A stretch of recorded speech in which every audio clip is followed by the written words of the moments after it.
ఆశ్చర్యకరమైన బైబిల్ పాఠముగా ఆదికాండము 19వ అధ్యాయం చదువుకుందాము.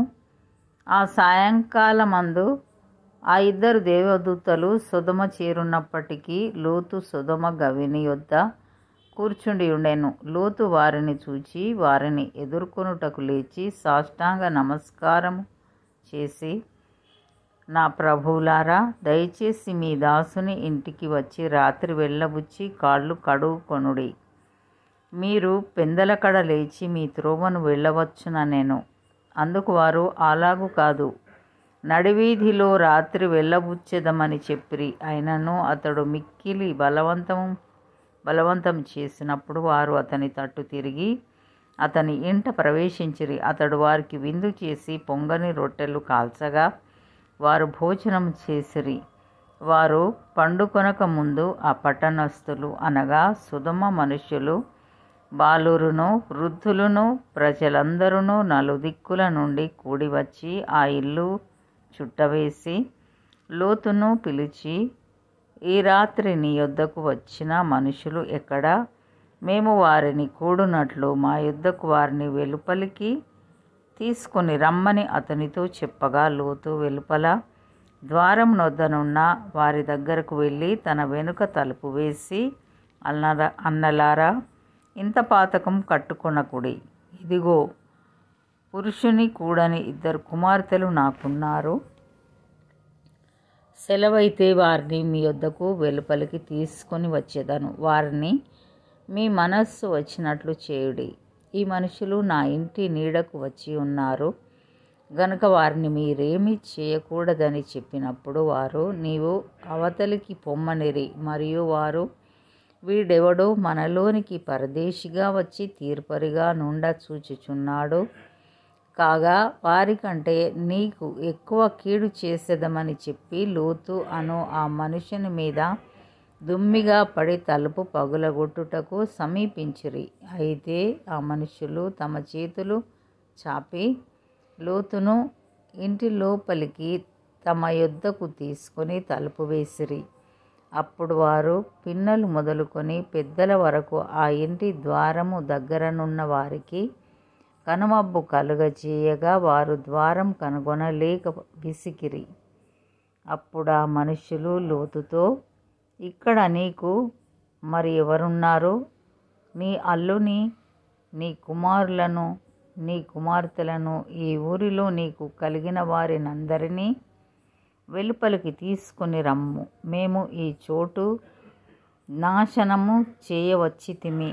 వారిని గూర్చిన మొర యెహోవా సన్నిధిలో గొప్పదాయను గనుక దాని నాశనము చేయుటకు యెహోవా మమ్మును పంపెనని చెప్పగా, లోతు బయటికి వెళ్ళి తన కుమార్తెలను పెండ్లాడనయ్యున్న తన అల్లులతో మాటలాడి, లెండి, ఈ చోటు విడిచిపెట్టి రండి, యెహోవా ఈ పట్టణంను నాశనము చేయబోవుచున్నాడని చెప్పెను. అయితే అతడు తన అల్లుల దృష్టికి ఎగతాళి చేయువాని వలె నుండెను.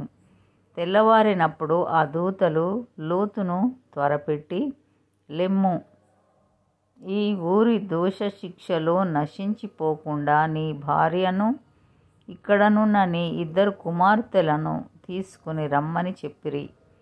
అతడు తడవు చేసెను. అప్పుడు అతని మీద యెహోవా కనికరపడుట వలన ఆ మనుష్యులు అతని చేతిని, అతని భార్య చేతిని, అతని ఇద్దరు కుమార్తెల చేతులను పట్టుకొని వెలుపలికి తీసుకొని వచ్చి ఆ ఊరి బయట నుంచిరి.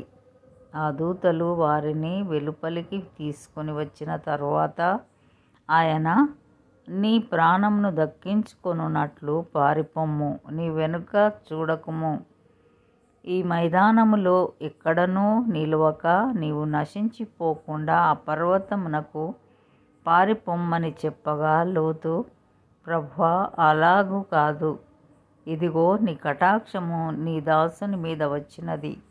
నా ప్రాణము రక్షించుట వలన నీవు నా ఎడల కనుపరిచిన నీ కృపను ఘనపరిచితివి. నేను ఆ పర్వతమునకు తప్పించుకొని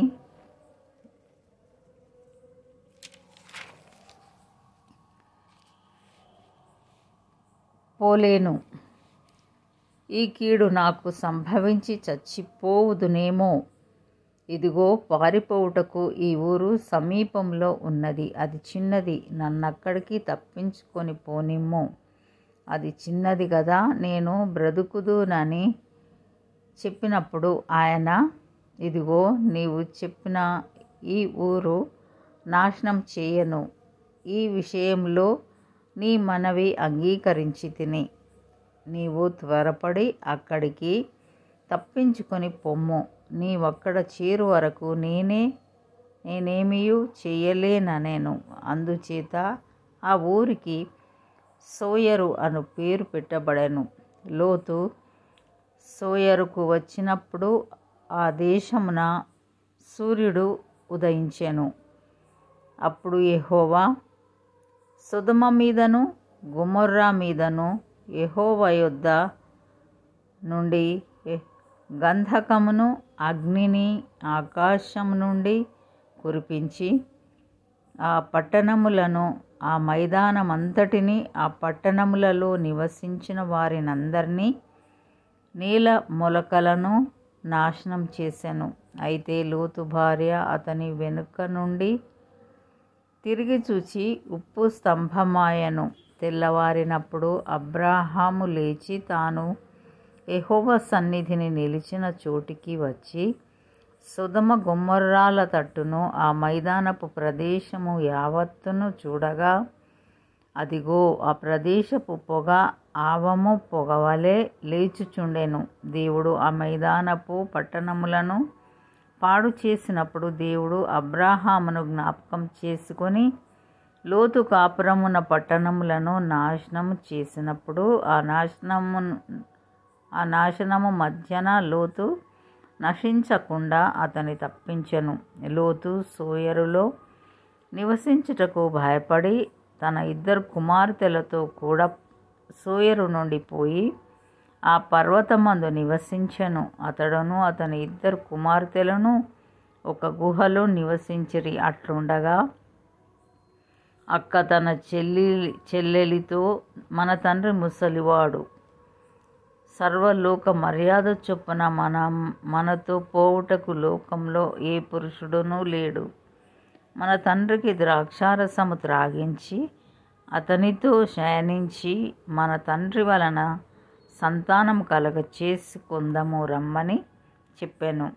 ఆ రాత్రి వారు తమ తండ్రికి ద్రాక్షారసం త్రాగించిన తరువాత అతని పెద్ద కుమార్తె లోపలికి వెళ్ళి తన తండ్రితో శయనించెను. కానీ ఆమె ఎప్పుడు శయనించెనో, ఎప్పుడు లేచిపోయెనో అతనికి తెలియలేదు. మరునాడు అక్క తన చెల్లెలిని చూచి, నిన్నటి రాత్రి నా తండ్రితో నేను శయనించి తిని, ఈ రాత్రి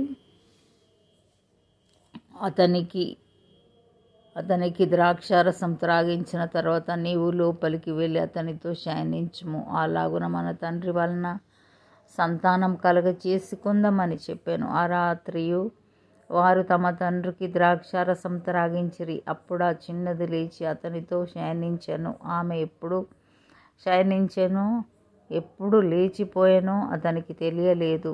అలాగున లోతు యొక్క 2 కుమార్తెలు తమ తండ్రి వలన గర్భవతులైరి. వారిలో పెద్దది కుమారుని కని వానికి మోయాబు అను పేరు పెట్టెను. అతడు నేటి వరకు మోయాబీయులకు మూల పురుషుడుగా ఎంచబడెను. చిన్నది కూడా కుమారుని కని వానికి బెన్నమ్మి అను పేరు పెట్టెను. అతడు నేటి వరకు అమ్మోనీయులకు మూల పురుషుడుగా ఎంచబడెను.